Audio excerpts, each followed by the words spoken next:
আয়োজিত আজকে free medical ক্যাম্পে উপস্থিত সম্মানিত নেতাকর্মীবৃন্দ, উপস্থিত সম্মানিত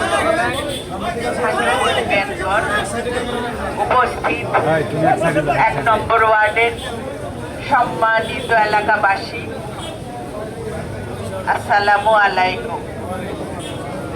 এখানে আমি দেখছি যে বিভিন্ন শুধু সন্তান না, এখানে শিবালয়ের লোক উপস্থিত আছে, ঘিওর থানা থেকেও এসেছে।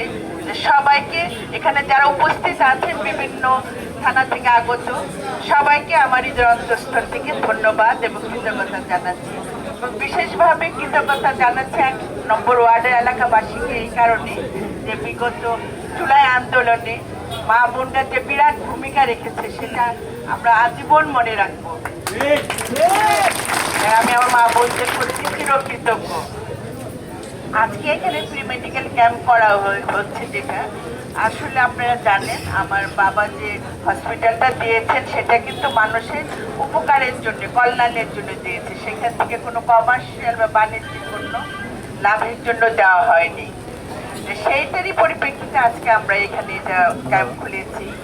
আর আমরা যারা রাজনীতিবিদ, আমরা রাজনীতি করি জনগণের জন্য। রাজনীতি যে করবো তার মূল লক্ষ্যটা হলো জনগণের জন্য। আর আমাদের বাংলাদেশ জাতীয়তাবাদী দলের মূল ভিত্তি হলো জনগণ। আমাদের নেতা জনাব তারেক রহমান একটা কথাই বলেছেন যে জনগণের কাছে যাবেন, জনগণের ভালোবাসা অর্জন করবেন এবং সামাজিক মানবিক কাজ দিয়ে জনগণের হৃদয় জয় করতে হবে। আমরা তার সেই বার্তা নিয়ে আপনাদের মাঝে এসেছি। আমাদের জনপ্রতিনিধি শুধু চেয়ারের জন্য না, জনপ্রতিনিধি তখনই সাকসেসফুল হয় যখন সে মানুষের জন্য কাজ করে। এইটা কিন্তু আমাদের মূল দীক্ষা, মূল ব্রত যে আমরা মানুষের জন্য কাজ করি। সেই লক্ষ্যেই কিন্তু আজকে এই উদ্বোধন করা হচ্ছে প্রি ক্যাম্প। এই প্রি ক্যাম্পটা কিন্তু একদিনের জন্য না। আপনারা হয়তো অনেকে মনে করবেন, আমি যেটা কিছুক্ষণ আগে করিম ভাইয়ের সাথে আলাপ করেছি, যে আপনাদের হয়তো ধারণা হবে যে এই নির্বাচন এসেছে এর জন্য বোধহয় আমরা এটা ক্যাম্পটা দিয়েছি। এটা কিন্তু এই ধারাবাহিকতাটা শুরু হলো, এটা কিন্তু আজীবন থেকে যাবে। আমি এইটা মানুষের ভিতরে যেন এই ভুল ধারণা না হয় যে শুধুমাত্র নির্বাচনের জন্য এটা করা হয়েছে।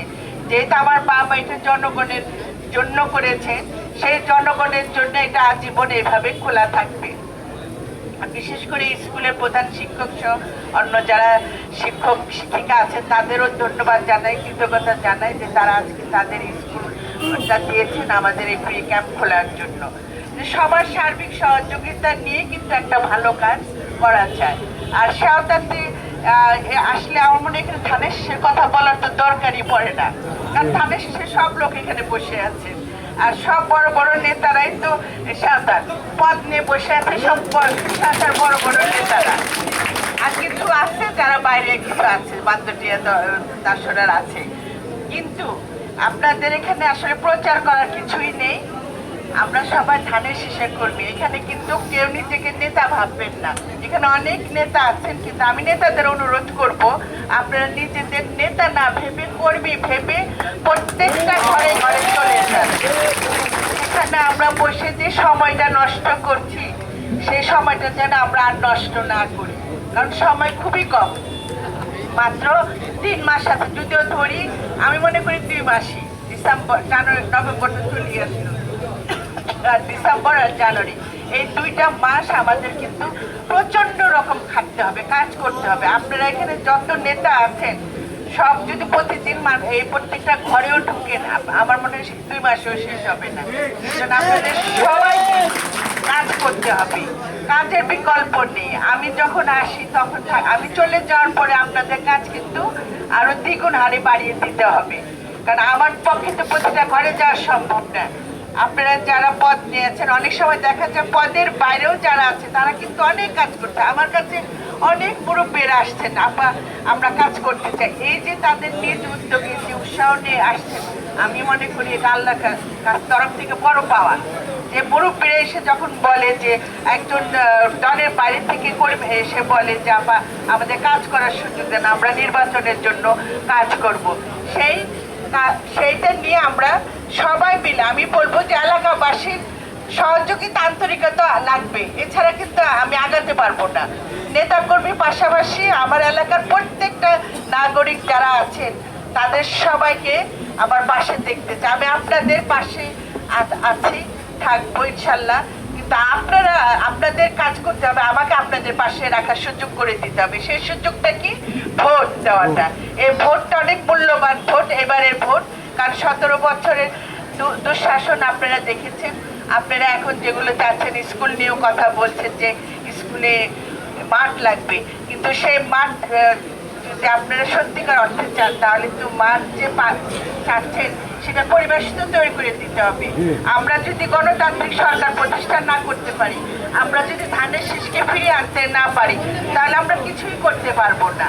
এজন্য এখানে যারা উপস্থিত আছেন, সাঁওতাল পশ্চিম সাঁওতালবাসী যারা আছেন, তাদের কাছে অনুরোধ থাকবে আমরা এমনভাবে মাঠে কাজ করব যাতে অন্য কেউ এসে সেখানে অবস্থান নিতে না পারে।